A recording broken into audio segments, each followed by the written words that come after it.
మరి అలాగే చూస్తే రాయలసీమ లిఫ్ట్ ఇరిగేషన్ ఘనత నాదే, సాధించిన ఘనత నాదే, దాన్ని ఆపేసిన ఘనత చంద్రబాబు నాయుడిది అంటూ మరి వైసీపీ నాయకులు చేస్తున్న ఆరోపణలు. ముఖ్యంగా చూస్తే గనక సాకే సైజానా గారు కానీ, లేదంటే గుంటూరు జిల్లా ప్రజెంట్ ఉన్న వైఎస్ఆర్సీపీ అధ్యక్షుడు మాజీ భారీ నీటిపారుదల శాఖ మంత్రి అయిన అంబటి రాంబాబు గారు చేస్తున్న వ్యాఖ్యలు ఎలా చూడాలి మరి వీళ్ళ వ్యాఖ్యలు? ముందు మా జిల్లా వాసి ఎలుగుబంటి రాంబాబు గురించి మాట్లాడుకుందాం. అంబటి లేదండి, ఎలుగుబంటి రాంబాబు అని పెట్టాం. మొన్న ఆంబోత్ అంటే ఏమంటున్నాడంటే, ఆంబోత్ అంటే నేను ఆమె మీదకి వెళ్ళానా, లేడీస్ మీద ఎట్ట మీద ఎట్ట మాట్లాడుతున్నాడు. మొన్న ఆంబోత్ అని ఒక మా తెలుగు మహిళ ఒక ఆమె మాట్లాడితే, నేను ఆంబోత్ ఆమె మీదకి పోయానా, లేదంటే పెమసాని గారి మీద మాట్లాడిన గనుడు కాబట్టి. మరి ఇప్పుడు ఒకటండి, మహిళలకు రక్షణ ఇచ్చే పార్టీ ఏదైనా గౌరవించే పార్టీ ఏదైనా ఉందంటే కనుక మాదే అంటున్నాడు కదా. మరి ఏం గౌరవం ఇచ్చారు చెప్పండి? ఎలుగుబంటి రాంబాబు మీ జాతీయ అధ్యక్షులు మీ పార్టీ అధ్యక్షులు ఎవరు? విజయమ్మ. జగన్ రెడ్డి కేసు వేసాడు తల్లి మీద. సరే, మీ ఆడబిడ్డల మీద బాగా ఇస్తారు కదా. రెండోది షర్మిల రెడ్డి వాళ్ళ సొంత చెల్లి షర్మిలారెడ్డి మీద కూడా ఇలా ఇంకా మహిళలకు ఇచ్చేది. సిగ్గులేని మాటలు మాట్లాడొద్దు వీళ్ళు. ఎలుగుబంటి రాంబాబు అడుగుతున్నా, నీకు టీఎంసీకి క్యూసెక్లకు కూడా నీకు తేడా తెలీదు. రాష్ట్రంలో ఎన్ని ప్రాజెక్టులకు శంకుస్థాపన చేశారో నీకు తెలీదు. నువ్వు మాట్లాడుతూ చూస్తే ఇరిగేషన్ మీద మాకు అసలు వాంతులు అవుతాయి. ఎలుగుబంటి రాంబాబు, నీవు ఎక్కడ నీకు అరగంట గంట సుకన్య ఇదే నీకు కావాల్సింది, ఇదే నువ్వు మాట్లాడగలవు. వేరేది నువ్వు మాట్లాడాల్సిన అవసరం లేదు. ఇరిగేషన్ డిపార్ట్మెంట్ వాళ్ళకి కూడా చెబుతున్నావు, ఇతనికి ఒక పుస్తకం పంపించండి. టీఎంసీ అంటే ఏంటి, క్యూసిక్కులు అంటే ఏంటి, ఎన్ని టీఎంసీలు ఎంత పోతే వస్తుంది, ఎంత ప్రాజెక్ట్ కట్టాలో ఇతనికి నేర్పండి ముందు. అదే ఇతనికి అవసరం లేదు ఇంకా. అదే నేను చెప్తున్నా, ఇతను మొదలు పెట్టాడు కాబట్టి జగన్మోహన్ రెడ్డి రాయలసీమని రత్నాల సీమ చేయాలి అని మేము అనుకుంటాం, తెలుగుదేశం పార్టీ అనుకుంటుంది. ఇతనేమనుకుంటాడు, రాయలసీమ ఎప్పుడు ఫ్యాక్షిస్ట్ గా ఉండాలనుకునే వాళ్ళు ఎవరు? జగన్ రెడ్డి.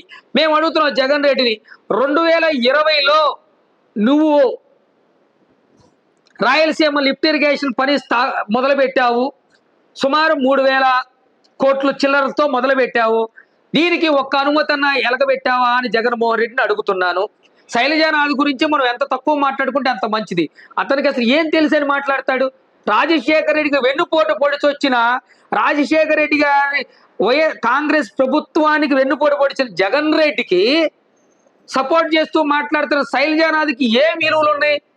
శైలజానాథ్కి అసలు ఏం తెలుసు అడుగుతున్నాం. 3000 కోట్లతో మొదలుపెట్టిన దానికి ఒక్క అనుమతి అన్నా వచ్చిందా అని అడుగుతున్నాం. జగన్మోహన్ రెడ్డి గారు 2020లో స్టార్ట్ చేస్తే 2024 దాకా అతనే కదా ముఖ్యమంత్రి. మన ఆంధ్రప్రదేశ్ ముఖ్యమంత్రి ఎవరు? శైలజానాథ్. జగన్ రెడ్డి కాదా? మరి 2020లో మొదలు పెడితే 2024 వరకు కూడా సిబ్బి మట్టే లేదు. ఏం అనుమతులు తెచ్చావు, నువ్వు ఏం కడదాం అనుకున్నావు చెప్పని మేము అడుగుతున్నాం. ఇలాంటి పేటీఎం ముచ్చట్లు చెప్పొద్దని చెబుతూ, మీకు రాయలసీమ ఎంత సిద్ధశుద్ధి ఉందో మాకు తెలుసు, రాయలసీమ ప్రజలకు తెలుసు. జగన్ రెడ్డి, మీరు రాయలసీమని ఏం చేశారో రాయలసీమ ప్రజలకు తెలుసు. అందుకనే కదా 1,00,000 ఓట్లు ఉన్న మెజార్టీ పులివెందుల్లో నువ్వు 60,000కి పరిమితం అయిపోయావు. మొన్న జడ్పీటీసీ ఎలక్షన్ జరిగితే డిపాజిట్లు రాలా నీకు. ఏం మాట్లాడతావు? జగన్ రెడ్డి రాయలసీమకి ఆటంకవాది. జగన్మోహన్ రెడ్డి రాయలసీమకి అన్యాయం చేసిన వాళ్ళ మొదటి వ్యక్తి అని మేము కొండబద్దలే చెప్తాం. మేము కడపకి నీళ్ళు ఇచ్చాం, పులివెందులకు నీళ్ళు ఇచ్చాం, కుప్పానికి నీళ్ళు ఇచ్చాం రాయలసీమకి. అరే, రాయలసీమలో ఉన్న పవిత్రమైన దేవాలయం తిరుమల తిరుపతి దేవస్థానానికి కూడా మీరు ఏది పడితే చేశారు కదా, ఆ ఘనత మీది కాదా? రాయలసీమలో ఉన్న గుళ్ళన్ని బాగు చేద్దాం. ఒంటిమిట్ట గుడిని ఏనాడన్నా పోయావా జగన్ రెడ్డి? రాయలసీమలో దర్గా ఉంది, ఏనాడన్నా వెళ్ళావా? కడపలో మేము అడుగుతున్నాం. మీరు జగన్ రెడ్డికి చెప్తున్నాం, భోగాపురం ఎంతైతే అబద్ధమో ఇది ఆపాం మేము అనేది అంత అబద్ధం. మేము భోగాపురం కట్టి చూపించాం. ఈ ప్రాజెక్టును కట్టకుండా వదిలేసావు జగన్ రెడ్డి.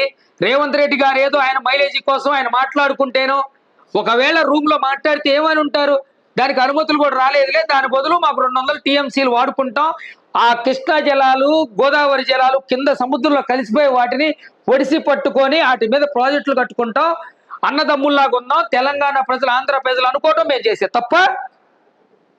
ఒక్క టీఎంసీకి ఒక్క ఎకరాకు ఆయకట్టుకు నీళ్ళు అందించలేని దద్దమ్మ ఈ జగన్మోహన్ రెడ్డి. 2019 నుంచి 24 దాకా పోలవరం వైపు ఒక్కసారి కన్నెత్తి చూసావా జగన్ రెడ్డి? పోలవరం ఆంధ్రప్రదేశానికి జీవనాడి. దాన్ని అటకెక్కిచ్చావు.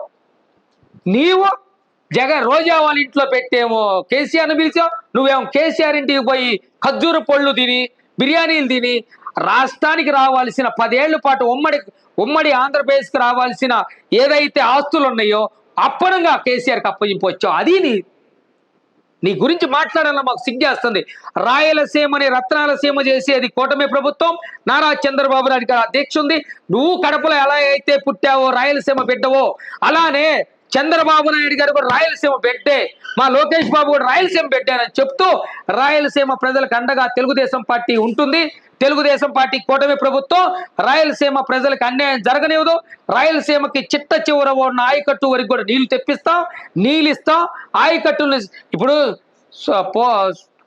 సోమశీల ప్రాజెక్ట్ కానీ ఏ ప్రాజెక్ట్ అని మేము కట్టింది ఘనత, చెక్కు డ్యాములు కట్టింది మా ఘనత, నారా చంద్రబాబు నాయుడు ఘనత.